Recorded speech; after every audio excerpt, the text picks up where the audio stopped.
नमस्कार दर्शक बंधु, आपण को आम चैनल को स्वागत।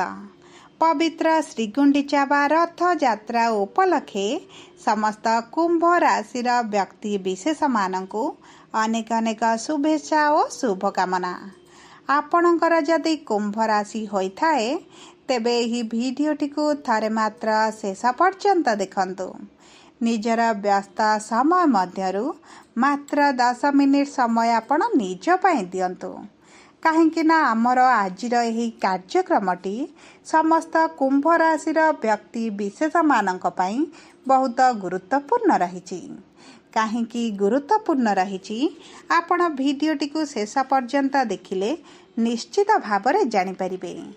देखंतु आपणकर कुंभ राशि रे एही श्रीगुंडीचा बा रथ यात्रा दिन बुध आसुछंती पंचम भाव को, जेउठारे गुरुंका सहित रही निजर समभाव तैयारी करिवे। किंतु देखंतु बुधंकर केंद्ररु त्रिकोण को गोचर करिबा एवं त्रिकोण रे दुईटी शुभ ग्रह एकत्र रहिबा आपण को शुभ फल देई पारंती किंबा अशुभ फल मध्य प्रदान करि पारंती। ता सहित मंगल जेहेतु आपणकर षष्ठ गृह केन्द्र को गोचर करुचंती एवं केन्द्र रे केतु एवं मंगल एकत्र रहिबे, दुईटी शत्रु ग्रह जेतेबेले एकत्र रुहंती सेतेबेले आपणक जीवन रे बड़ प्रभाव पकाई थांती। किंतु आपणक जीवन को किभଳି प्रभावित करिवे एही वीडियोटी आगकू देखिले निश्चित भावरे जानि परिबे। सेथिपई आम सह वीडियोर शेष पर्यंत जोड़ी होई रुहंतु एवं जानंतु आपणक जीवन रे ही रथ यात्रा परठारु शुभ परिवर्तन हेबो कि अशुभ परिवर्तन हेबो। एबे चलंतु कार्यक्रमटी को आगकू बढ़ाइबा। किंतु ता पूर्वरु जदि आपणकर कुंभ राशि होइथाए एवं आपण भी ईश्वर को आंतरिक भक्ति एवं विश्वास करती तेबे वीडियोटी को लाइक करंतु। कमेंट बॉक्स रे जय जगन्नाथ जय माँ लक्ष्मी अवश्य लिखि दियंतु। ता सहित आपणक मन रे जहाँ भी प्रश्न रही जहाँ भी द्वंद्व रही आपण कमेंट बॉक्स रे लिखि जणांतु। आमे आपणक प्रश्नर उत्तर देबा पई यथा संभव प्रयास करिबु। देखंतु विलंब हेले मध्य आपणक प्रश्नर आमे निश्चित उत्तर देबु। ता सहित दर्शक बंधु आम सह जोगाजोग करिबा पई वीडियोर मध्य भागरे एक व्हाट्सएप नंबर टिए दिया जायछि। जो नंबर साहाय्य आपण आम सह जोगाजोग करी निजर नूतन कुंडली प्रस्तुत करि परिबे, कुंडली विश्लेषण कराई परिबे किंबा आपणकर चाकरी विवाह प्रेम संपर्क व्यवसाय को नहीं जदि किछि समस्या रही ताहार सहज समाधान मध्य करि परिबे। सेथिपई आम सह शेष पर्यंत जोड़ी होई रही व्हाट्सएप नंबर माध्यम आम सह जोगाजोग करी निजर समस्यार समाधान करंतु एवं एक सुखद समय अतिबाहित करंतु।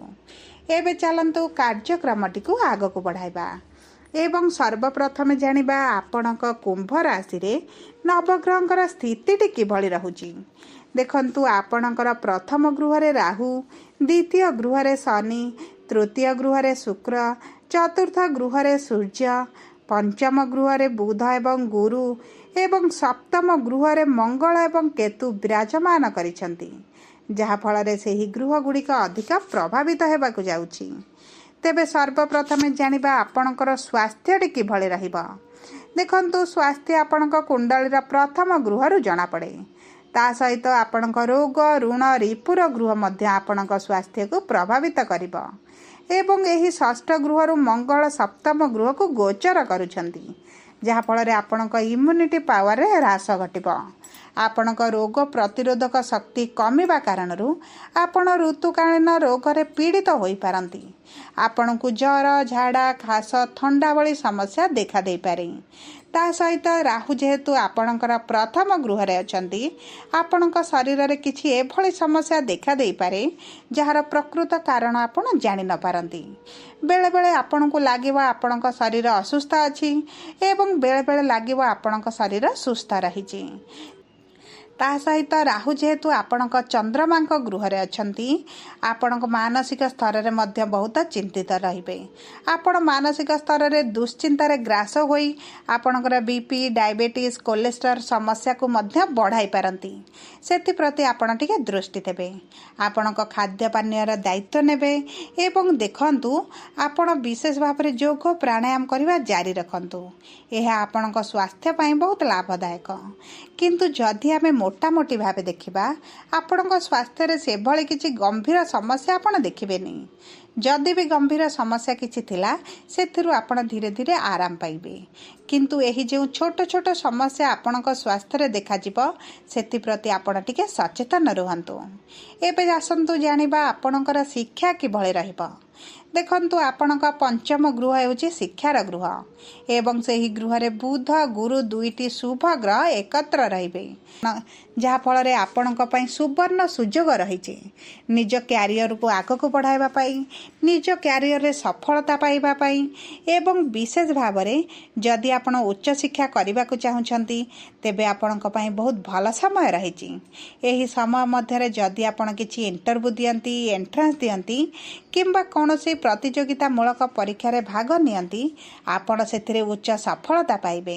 एवं देखंतु आपणक क्लास प्रमोशन पई जदि आपण परीक्षा देउचंती सेथिरे मध्य आपणक परिश्रम अनुपात रे फल मध्य आपणको प्राप्ति हेबो। एवं गुरु जेहेतु शुभ ग्रह आपणकर शिक्षा प्रति रुचि मध्य बढ़िबो। पूर्वरु शिक्षा रे जे सब समस्या आसुतिला ताहा दूर होई जिवो। जदि आमे देखिबा आपणकर प्रेम संपर्क को तेबे प्रेम संपर्क रे मधुरता आसीबो।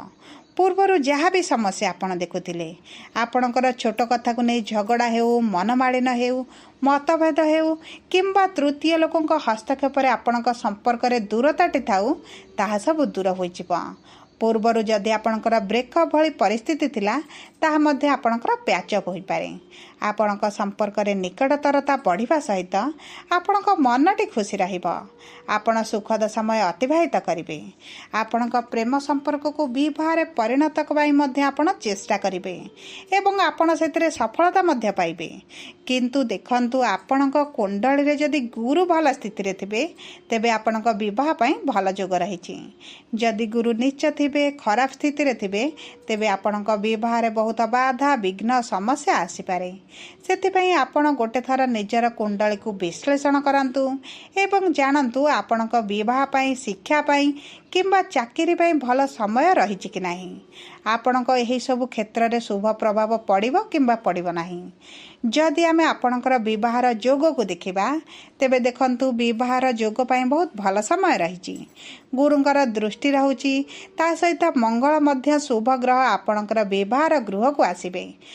आपणक गृह रे मांगलिक कार्यर योग तैयारी करिवे जहा फल रे जे कुंभ राशि व्यक्ति माने विवाहर योजना रे अछंती विवाह रे विलंब देखुचंती विवाह रे समस्या आसुची सेही सब समस्या आपणकर दूर होई जिवो। विवाह ठीक होई जिवार बहुत अधिक संभावना हेउची। जदि आमे आपणक वैवाहिक संपर्क को देखिबा तेबे वैवाहिक संपर्क रे मधुरता आसीबो।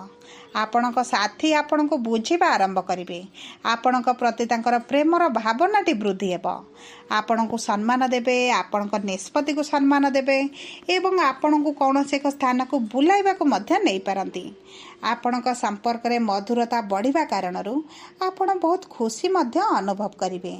किंतु देखंतु आपणक संपर्क रे सबु सठिक थिबा सत्य मध्य आपण टिके असंतोष रहि पारंती कारण केतुंकर प्रभाव आपणक उपरे निश्चित भाव रे रहिबा जहा फल रे आपण संदेह मध्य करिवार बहुत अधिक संभावना अछि। सेति प्रति आपण टिके दृष्टि देबे।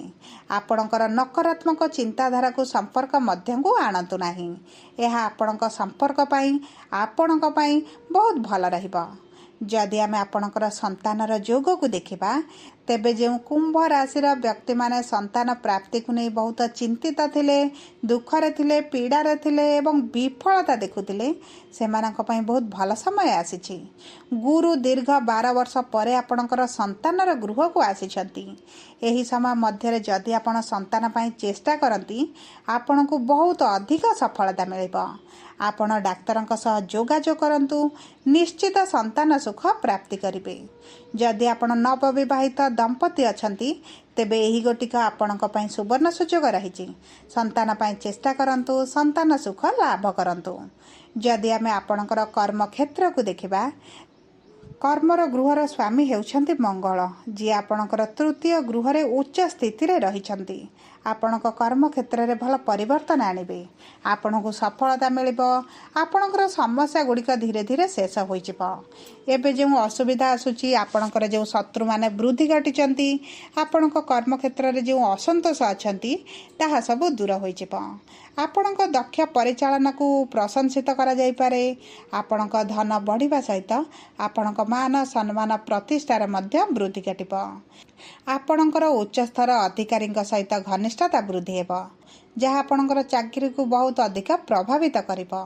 ଆପଣଙ୍କର ପଦୋନ୍ନତି ସହିତ ଦରମା ବୃଦ୍ଧି ହେବାର ଶୁଭ ଖବର ମଧ୍ୟ ପାଇବେ। ଯଦି ଆମେ ବ୍ୟବସାୟୀମାନଙ୍କୁ ଦେଖିବା ତେବେ ବ୍ୟବସାୟରେ ଆପଣଙ୍କୁ ପ୍ରଚୁର ଲାଭ ମିଳିବ।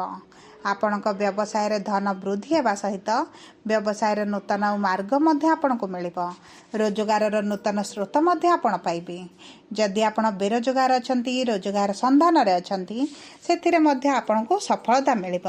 ଆପଣଙ୍କ ମନପସନ୍ଦର ଚାକିରି ଆପଣଙ୍କୁ ପ୍ରାପ୍ତି ହୋଇପାରେ। ଆପଣଙ୍କର ପୂର୍ବରୁ ଯେଉଁ କାର୍ଯ୍ୟଟି ଅଟକିଥିଲା ତାହା ସମ୍ପନ୍ନ ହୋଇପାରେ। ଦେଖନ୍ତୁ, କୁମ୍ଭ ରାଶିର ବ୍ୟକ୍ତିବିଶେଷଙ୍କର ସ୍ୱାସ୍ଥ୍ୟକୁ ଛାଡ଼ିଦେଲେ ଅନ୍ୟ କ୍ଷେତ୍ର ଗୁଡ଼ିକରେ ଶୁଭ ଫଳ ପ୍ରାପ୍ତି ହେବ। କିନ୍ତୁ ସ୍ୱାସ୍ଥ୍ୟର ସମସ୍ୟାକୁ ଦୂର କରିବା ପାଇଁ ଆପଣ ପ୍ରତିଦିନ ଶନିଙ୍କର ବୀଜ ମନ୍ତ୍ର ଜପ କରନ୍ତୁ, ପ୍ରଭୁ ହନୁମାନଙ୍କର ଚାଳିଶା ପଢ଼ନ୍ତୁ, ବିଷ୍ଣୁ ସହସ୍ରନାମ ପାଠ କରନ୍ତୁ, ସୂର୍ଯ୍ୟଙ୍କୁ ପ୍ରାତଃ ସମୟରେ ଜଳ ଅର୍ପଣ କରନ୍ତୁ। ପ୍ରତି ମଙ୍ଗଳବାର ଏବଂ ଶନିବାର ଦିନ ହନୁମାନଙ୍କ ମନ୍ଦିରକୁ ଯାଆନ୍ତୁ ଏବଂ ଏହା ଆପଣଙ୍କୁ ବହୁତ ଅଧିକ ଶୁଭ ଫଳ ପ୍ରଦାନ କରିବ। ଯଦି ଆପଣଙ୍କର କୁମ୍ଭ ରାଶି ହୋଇଥାଏ, ଭିଡ଼ିଓଟି କିଭଳି ଲାଗିଲା କମେଣ୍ଟ ବକ୍ସରେ ଲେଖି ଜଣାନ୍ତୁ। ଯଦି ଆପଣଙ୍କ ପ୍ରିୟଜନଙ୍କର କୁମ୍ଭ ରାଶି ହୋଇଥାଏ ତେବେ ଭିଡ଼ିଓଟି ତାଙ୍କ ସହ ସେୟାର କରନ୍ତୁ। ଯଦି ପ୍ରଥମ ଥର ଆମ ଚ୍ୟାନେଲକୁ ଆସିଛନ୍ତି, ଚ୍ୟାନେଲଟିକୁ ସବସ୍କ୍ରାଇବ୍ କରନ୍ତୁ। ଧନ୍ୟବାଦ।